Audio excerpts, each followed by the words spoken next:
भोंदूबाबा कराडच्या मोबाईलमध्ये कोडवर्डचा वापर करण्यात आल्याचं कळतंय।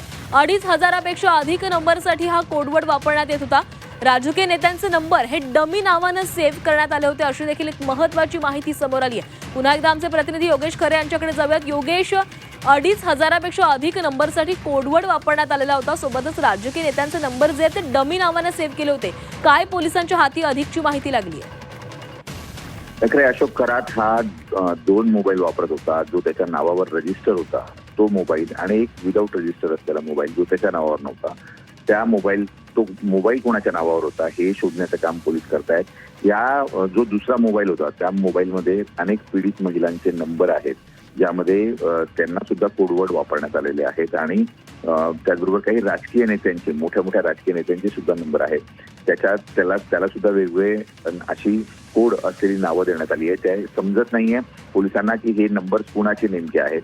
त्या दृष्टिकोनातून आता त्याच्या समोर या संपूर्ण नंबरचं व्हेरिफिकेशन करणं गरजेचं आहे। फोरेन्सिक विभागानं या नंबरची क्लोन कॉपी ही एसआयटीला उपलब्ध करून दिली आहे। त्यामुळे आता एसआयटी सायबर तज्ञांची मदत घेऊन या क्लोन कॉपीच्या साहाय्याने ही संपूर्ण नंबर चेक करते। स्वतः त्याच्याकडून याबाबतची विचारणा केली जाते आणि दुसऱ्या बाजूला कन्फर्मेशन पण केले जात आहे।